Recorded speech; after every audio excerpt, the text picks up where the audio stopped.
Hi, we're now taking a look at finishing the maple syrup so that what the customer gets is exactly the kind of density, and once it's in the bottles it should be able to last for 100 years.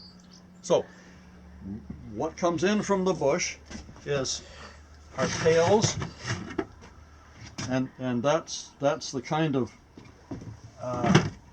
sap that comes.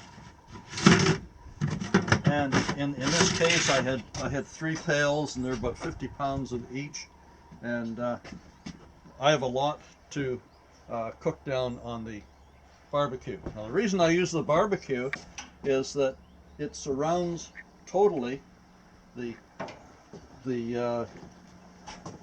large pots.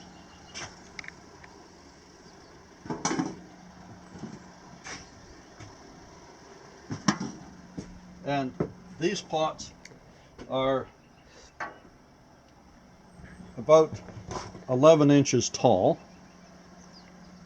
and because I've taken out the top layer, I don't know whether the barbecue company would appreciate that, but I take out the top layer.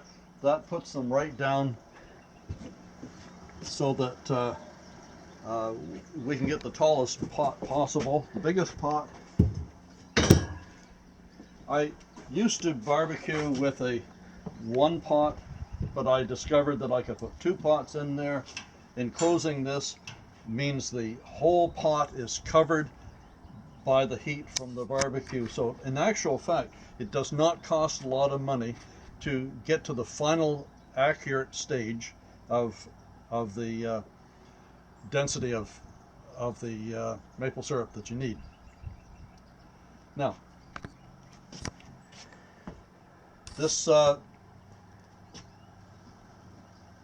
maple syrup has to be tested again and again and again,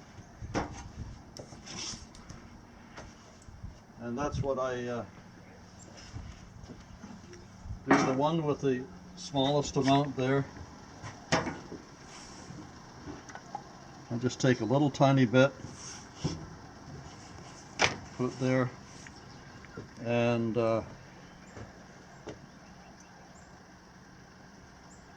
check the density. It's nice and sweet.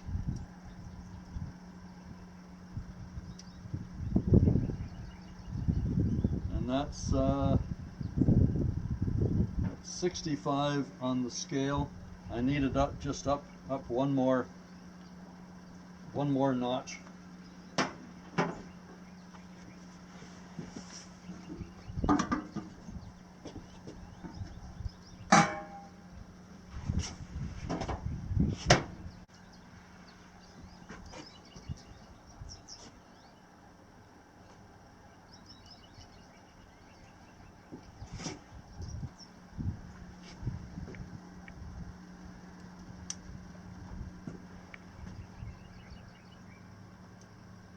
There, that's 65.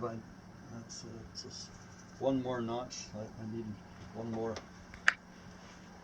point on the scale. So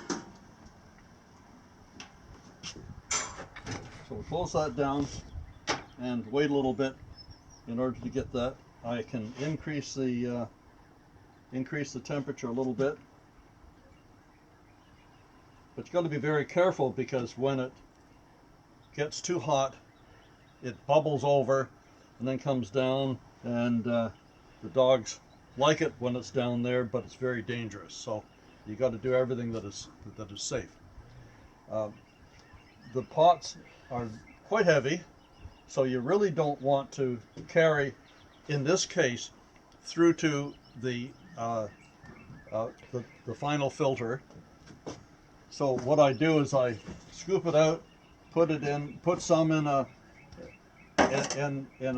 another pail, bring it over so that I'm not carrying anything that's too heavy, so I'm not liable to drop it, to trip on anything, and being careful and safe is really, really important, especially when you've got boiling maple syrup, and that's at 100 degrees, or when it's finished, it'll be 107 degrees Celsius.